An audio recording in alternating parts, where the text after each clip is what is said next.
We're here at the CCA workbench doing the Academy Sports and Outdoors Rigs and Techniques with Ray Rosher, talking about sail fishing. And we're lucky in Florida because we got sailfish all up and down the East Coast and down into the Keys is a place where we usually catch them. But there's a lot of different ways to catch them, and there's two primary ways, one with live bait and one with kites. When do you do what? That's my big question. Well, you know, the kite fishing works really well when you've got a tight gradient to the bottom, like for instance Stewart to down into the Keys, where you have kind of a quick roll off. That spread of kite baits really helps you cover a lot of ground, a lot of depths. But dead baiting north of Stewart, Fort Pierce, you know, up in that zone, you know, over the years I've seen it's probably better to cover ground. So both techniques work. We actually integrate both. You know, when we charter fish off Miami, we'll start out our day usually trolling some dead baits, maybe some feathers, a planer, etc., just to put some fish in the boat and maybe really look at some scouting. Right. And then when we, you know, find an area that looks better for the kite fishing, maybe it's better current, there's a color change or a rip, so now we feel like we've got those fish concentrated a little bit, that's when the kites work. So you're really wanting to have all those fish in a tight area when you put out the kites, because you can't really move that much with kites out. Well, they swim into the current. They're much like trout in a river. When you look at trout in a river, they're almost always pointing right into the current. Sailfish are very similar. If you see a sailfish free jump in 122 feet of water, you can get up ahead of him because you know he's going to be going up if he's going that way. They're just like trout. Now, you mentioned earlier about using flat lines, and I know that when guys have kites out, they're really worried about keeping their kites up and stuff, and they really don't hit the flat lines as much as they probably should. Yeah, you know, the coolest thing about South Florida, you have so many open fishermen boats, you know, that really lends itself to a much more effective spread while kite fishing, and that is kite or kites on the downwind side of the boat, flat line, mid-depth, deep line on the upwind side.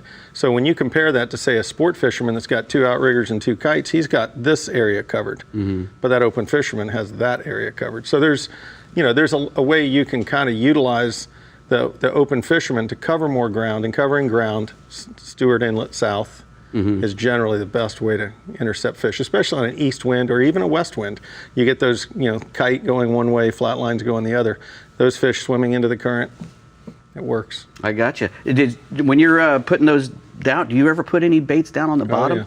Yeah, and in what we would call lesser conditions, you know, greener water, lighter current, a lot of the times those fish are not up on top tailing or you know, surfing down the waves. They're down deep in maybe a mid-depth or even sometimes on the bottom. I've had days where we had 4 bites on the bottom rod.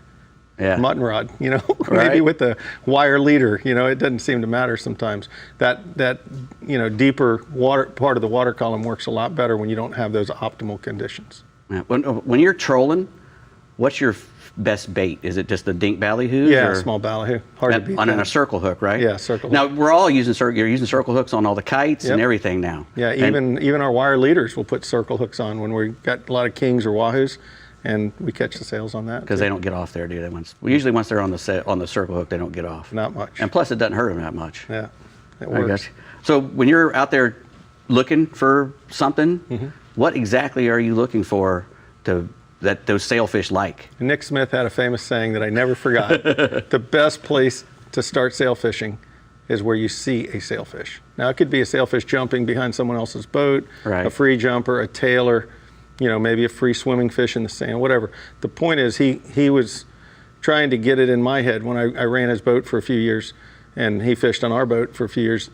He always wanted us to start fishing where we had a really good feel for there being fish in that area. He thought they were a little bit, you know, communal. I don't know what the right word is, but they like to be together. Yeah, where there's one, there's more. Correct. So that's always a good thing to remember, and that's kind of what we're doing in the mornings when we're dead bait trolling.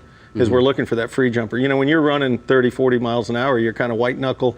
You don't get the chance to observe your surroundings so much. Right. Trolling, you're going from A to B. Yeah, trolling, we get to see a lot more. Because you're slowing down and you're seeing what's in the water. Yeah. I got you. Well, you mentioned earlier about having constant movement when you're using a kite bait. Why do you really want to be moving? Well, the kites generally are you know, they're a little better for not tangling a fish up. If you keep your cork a little elevated, you know, that leader's coming vertical off that bait. Right.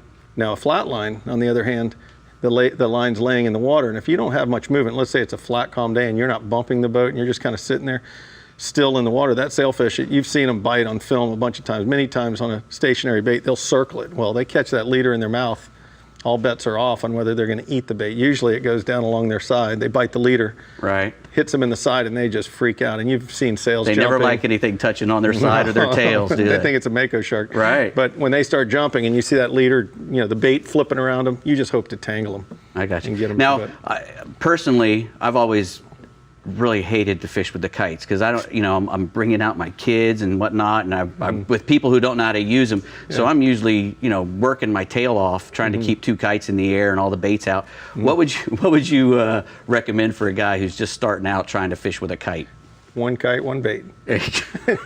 Pretty soon you'll be at 1 kite, 2 baits. Right. And you know, anytime that you can take some of the mystery out of it, you know, there's a variety of different products today you can buy that kind of make it easier. Kite lines, pre-made leaders, kites have improved. You know, Lewis, SFE, AFCO kites. You know, they're all making it easier. Put a balloon on the back of your kite. Another little tip: if it hits the water, no panic. Where are you drifting to? The kite that's floating in the water because it's downwind of you. So little things like that take some of that anxiety out of it. So always start simple, work your way to a more complicated spread.